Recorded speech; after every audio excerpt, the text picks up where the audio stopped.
యూసీబీసీ ministries వాళ్ళతో వాళ్ళు యూట్యూబ్లో యూసీబీసీ ఆ ఛానల్ స్టార్ట్ చేయడానికి ముందు నుంచి నాకు వారితో పరిచయం ఉంది.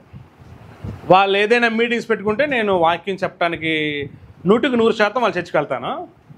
నేను ఏదైనా మీటింగ్ పెట్టుకుంటే 100% ఆయన మన చర్చికి వాక్యం చెప్పడానికి వస్తారు. ఎప్పటి నుంచో చాప కింద నీరులాగా తెర వెనక ఉంటూ సంఘాన్ని బాగు చేయడానికి వారు దుర్బోధల మీద పత్రికలు రాశారు, బుక్స్ రాశారు, షార్ట్ ఫిల్మ్స్ తీశారు. ఇది క్రైస్తవ లోకానికి తెలుసు. ఎప్పుడు అది చేసింది నేనే, ఇది చేసింది నేనే, వాళ్ళని ఎప్పుడు చెప్పుకోలేదు వాళ్ళు. అయితే వైజాగ్లో దుర్బోధలపై అవగాహన సదస్సు పెడుతున్న టైంలో నాకు అన్న ఫోన్ చేసి, తిమోతి ఇలాగా 2-3 చోట్ల పెట్టాము, ఇప్పుడు వైజాగ్లో పెట్టాలనుకుంటున్నావు కనుక నువ్వు వైజాగ్లో నీ సరౌండింగ్లో ఒక 10-15 కిలోమీటర్ల లోపు ఒక 5-6 గ్రామాలని నీవు అనౌన్స్మెంట్ చెయ్యు, వాళ్ళు అక్కడున్న పాస్టర్లందరికీ చెప్పు, ఎలాగైనా సంఘం మీద ప్రతి సేవకుడు దాడి చేస్తున్న దుర్బోధని అడ్డుకోగలగాలి. అందుకు నేను ఒక మెటీరియల్ ఇస్తాను, బుక్ ఇస్తాను, ఫ్రీగా ఇస్తాను, అందుకు ఫుడ్ పెడదాం, స్నాక్స్ ఇద్దాం, మార్నింగ్ నుంచి ఈవినింగ్ వరకు ఉంటుంది సెక్షను అని నాకు చెప్పారు. సరే అన్న, నేను నా సర్కిల్లో చూసుకుంటాను అన్నాను. వాళ్ళ టీం వచ్చారు, వైజాగ్లో చాలా మట్టుకు వాళ్ళు తిరిగారు, చాలామంది సేవకులను కలిశారు. నాకు అప్పగించిన ప్లేస్లో నేను తిరగడం ప్రారంభించాను. చాలామంది సేవకులు ఇళ్ళకి వెళ్ళి కలిసి మాట్లాడి, ప్రత్యేకంగా మన చర్చిలో నాకు తెలిసిన పాస్టర్స్ అందరికీ పాస్టర్ మీటింగ్ పెట్టి వాళ్ళకి చేయాల్సిన మర్యాద చేసి, ఇలా దుర్బోధ ఫలానా విషయాల మీద ఫలానా రోజు ఇక్కడ వైజాగ్లో జరుగుతుంది, ఎందుకు దుర్బోధ ఇంత విస్తరించిందని ఎక్స్ప్లెయిన్ చేసి, ఆ కూడికి రండి, మీరు ₹1 ఇవ్వద్దు, మీకు ఫ్రీగా బుక్స్ ఇస్తాం, భోజనం ఫ్రీగా పెడతాం, రిజిస్ట్రేషన్ ఫీజులు కూడా లేవు అని చెప్పాం.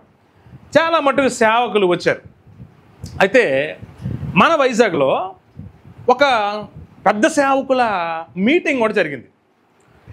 అది నిర్వహించే వాళ్ళు నాకు బాగా పరిచయం. నేను ఆయన్ని కలిసి ఫోన్ చేసి, సార్ మేము వస్తానండి, కొంచెం ఇలా మీటింగ్ ఉంది కదా అనౌన్స్ చేయండి అని చెప్పాను. సరే రా అనౌన్స్ చేద్దాం బాబు అన్నారు. నేను మీటింగ్ రోజు వెళ్ళానండి. మీటింగ్ అంతా అయిపోయిన తర్వాత అనౌన్స్ చేద్దాం అని అన్నారు. సరే అండి అయితే అనౌన్స్ చేయండి అన్నాను. ఓన్లీ సేవకులు మాత్రం ఆ మీటింగ్లో ఉంటారు. నడిపించే నాయకుడు ఉంటాడు కదండి, ప్రోగ్రామ్ లీడ్ చేసి ఆయన ఈ దుర్బోధలపై అవగాహన సదస్సు అనే పాంప్లెట్ చూసి ఏమని అనౌన్స్ చేశాడు తెలుసా? ఏదో అవగాహన సదస్సు అంట, కాంప్లెక్స్ దగ్గర పెడుతున్నారు, కుదిరితే వెళ్ళండి అలా చెప్పాడు ఆయన. నాకు అసలు పని చేయలేదు, నాకు కొన్ని నిమిషాలు పని చేయలేదు బుర్ర. ఏదో అవగాహన సదస్సు ఏంటి? నువ్వు చదువు సంధ్య లేనోడు అనుకో, అలా చెప్పు. నువ్వు చదువుకున్నోడివి, నీకు బైబిల్ చదవటం వచ్చు, ఆ పాంప్లెట్ మీద దుర్బోధల మీద అవగాహన సదస్సు అని రాయబడింది, అది చదవలే నువ్వు. ప్లేస్ కూడా కాంప్లెక్స్ దగ్గర ఉంది వెళ్ళనన్నాడు ఆయన. నా మనసు ఎంత బాధ అనిపించిందంటే, ఇప్పుడు మీటింగ్ పెట్టాం, అది ఏ సంఘం నుంచైనా విశ్వాసుల్ని లాక్కునే మీటింగ్, అది క్రైస్తవుల్ని విశ్వాసం నుంచి కిందకి పడేసే మీటింగ్, అది సంఘాన్ని పాడు చేసే సభ అది కాదు కదయ్యా. ఒక్క మాట చెప్తాను, జాగ్రత్త వినండి. నీలాంటి సేవకుల వల్లనే సంఘం పాడైపోయింది, నీలాంటి బాధ్యత లేని సేవకుల వల్లనే సంఘం పాడైపోయింది. నీ సంఘంలో ఉన్న విశ్వాసులు దుర్బోధల్లో కలిసిపోకుండా ఉండటానికి వాళ్ళ కూడికెట్టారు. ఒక్క సంఘం పలానా ప్రాంతంలో ఉన్న సంఘక్షేమాభివృద్ధి కోసం కాదా కూడిక, సార్వత్రిక సంఘక్షేమం కొరక కూడిక. నేను మనసారా కోరుకున్నానండి. ఎన్నో నిందలకి, అవమానాలకి, ఎన్నో ప్రాణాపాయ పరిస్థితులకి లెక్క చేయకుండా వాళ్ళ కూడికలు నిర్వహిస్తున్నారు. మీ ప్రాంతంలో కూడిక నిర్వహించబడుతుందంటే సంబరపడండి. దేవుని కృప మీ ప్రాంతానికి మరింత బలంగా వచ్చిందని అర్థం. సంఘాన్ని పాడు చేసే ప్రతి దుర్బోధ, నీకు అర్థమయ్యేలాగా 8 గంటలు నాన్ స్టాప్గా నిలబడి 40 సంవత్సరాల కుర్రోడు చెప్తాడు అలాగా ప్రసంగం. సాధ్యం అది? ఆయన పెద్ద ఆరోగ్యవంతుడు కాదు, సంఘం మీద బాధ్యత. ఆయన రోజుకి ఎన్ని గంటలు పడుకుంటాడో నాకు తెలిసి, స్వయంగా నేను వాళ్ళతో జర్నీ చేసిన వాడిని. 2 గంటలు, ఈరోజు బాగా గాఢ నిద్రపోయాను అని అనుకుంటే 4 గంటలు పర్ డేలో వాళ్ళు పడుకునేది. నాన్ స్టాప్గా వర్క్ చేస్తారు వాళ్ళు. కేవలం సంఘ సంరక్షణ, సంఘ క్షేమాభివృద్ధి వారి ధ్యేయం. నేను మీ అందరికీ రిక్వెస్ట్ చేస్తున్నానండి, మీ ప్రాంతాలలో దుర్బోధలపై అవగాహన సదస్సు యూసీవీసీ వారు పెడితే, ఎవరు పెట్టినా ముఖ్యంగా యూసీవీసీ వారు పెడితే దయచేసి ఆ మీటింగులకి సహకరించండి. మీ చర్చి విశ్వాసులను కూడా తీసుకెళ్ళండి. మీకు తెలిసిన సేవకులందరినీ తోడుకొని వెళ్ళిపోండి. దారుణం అయిపోయారండి చాలామంది. 200 ఇస్తారండి ట్రావెలింగ్కి, ఆ మధ్యాహ్నం లంచ్ అది బాగానే ఉంటుందండి, అది లేకపోతే తెలవా డబ్బుల కోసం వెళ్ళేది. ఎన్నిసార్లు డబ్బులు వృధాగా ఖర్చు చేయలేదు చెప్పు నువ్వు? ఎన్నిసార్లు? వాళ్ళు రిజిస్ట్రేషన్ ఫీజు కూడా పెట్టలేదు కదండి. దయచేసి సంఘ క్షేమాభివృద్ధి కొరకు దుర్బోధల వలన పాడైపోయిన సంఘాన్ని మరలా ఎలా బాగు చేసుకోవాలనే విషయాలను ఆ సదస్సులో వారు తెలియజేస్తారు. చేతులు జోడించి చెప్తున్నాను, నీవు వెళ్ళటం వల్ల సేవకుడా నీ సంఘమే బాగుపడుతుంది. నీవు మరికొన్ని సంఘాలను బాగు చేయగలుగుతావు. చాలామంది దుర్బోధల మీద అవగాహన చదువు పెడుతున్నారు. అంటే ఎందుకండి పని లేని పాటు, ఎందుకు డబ్బులు ఖర్చు వేస్ట్, వాళ్ళని వదిలేద్దామండి, వాళ్ళంతలాలే నశించిపోతారు. బాబు నీకు బైబిల్ సరిగా తెలియలేనట్టుంది.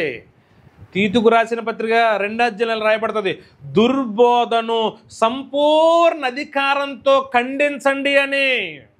యోధా పత్రిక రాస్తూ రక్షణను గురించి రాయాలని నేను ఆరాటపడుతున్నాను, కానీ దేవుడు నా మనసు మార్చి నా కలం వేరే విషయం కోసం రాసేలా దేవుడు చేశాడు. అదేంటో తెలుసా? పరిశుద్ధులకు ఒక్కసారి అప్పగించబడిన బోధ నిమిత్తం పోరాడండి అని రాయాలనుకున్నాను, అది రాశాను అన్నాడు. దేవుని లేఖనాన్ని చదువు. దుర్బోధల విషయంలో అపోస్తులు ఎప్పుడూ సైలెంట్గా లేరు.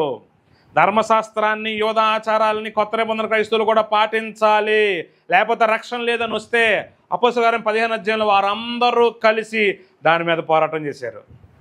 అపోస్తలుల కార్యంలో మరి చదవండి ఒకసారి. పౌలు గారు, నేను వెళ్ళిపోయిన తర్వాత దేవుడు స్వరక్తమిచ్చి సంపాదించిన సంఘాన్ని క్రూరమైన తోడేళ్ళు వచ్చి లాక్కెళ్ళిపోతాయి, వారి మందన కూడా కనికరింపరని 3 సంవత్సరాలు రాత్రింపగళ్ళు మానక బుద్ధి చెప్పాడైనా. సేవకుడా దయచేసి రిక్వెస్ట్, ఈ మాటలన్నీ తప్పుడు బోధనలు ఖండించమని చెప్పటం లేదా? సంఘాలు ఇప్పటికే చాలా పాడైపోయాయండి. మీరు ఎంతో కష్టపడి ఆత్మలను రక్షిస్తున్నారు, మీకు తెలియకుండా మీరు లేని టైంలో విశ్వాసుల ఇంట్లోకి వెళ్ళి వారిని పాడు చేస్తున్నారు. కొన్ని కోట్ల మంది దుర్బోధలు కలిసిపోయి ఉన్నారు.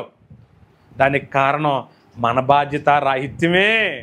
దేవుడు యూసీవీసీ వారిని ఆ పని మీద నిలబెట్టుకున్నాడు. నువ్వు వెళ్ళు, నీ ఊర్లో జరిగితే 100% నువ్వు వెళ్ళు. అన్ని దుర్బోధల కోసం వాళ్ళు ప్రసంగిస్తారు, పుస్తకాన్ని ఇస్తారు. నీవు వాటి వలన ఎంతో జ్ఞానాన్ని పొందుకోగలుగుతావు. బాధ్యత లేని సేవకుడు వలనే సంఘం పాడైపోయింది. ఆ పాంప్లెట్ అలా అనౌన్స్మెంట్ చేసినప్పుడు నా మనసు అంతా బాధ అనిపించిందండి. నేను ఎవరికైతే ఫోన్ చేశానో ఆయన కలిసి, సార్ చూడండి ఎలా అనౌన్స్ చేశారంటే, ఆయన మైక్ తీసుకొని మరలా రీఅనౌన్స్మెంట్ చేశారు, దుర్బోధలపై అవగాహన సదస్సు పలానా తేదీ పలానా చర్చిలో జరుగుతుంది, అందరూ వీలు కుదుర్చుకొని వెళ్ళండి అని చెప్పాడు ఆయన. దైవజనుడా, నా 2 చేతులు జోడించి నీకు చెప్తున్నాను, సంఘం పాడైపోయి ఉంది. ఎన్నో దుర్బోధలు సంఘంలో చేరి మందని ఈడ్చుకొని పోతున్నాయి. బాధ్యతగా నువ్వు వాటిని ఎదుర్కో. నువ్వు ఎదుర్కోవటానికి యూసీవీసీ వారు నిర్వహిస్తున్న సదస్సులు ఉపయోగపడతాయి. వెళ్ళు. బాధ్యత కలిగిన సేవకుడు అయితే ఖచ్చితంగా నువ్వు వెళ్తావు.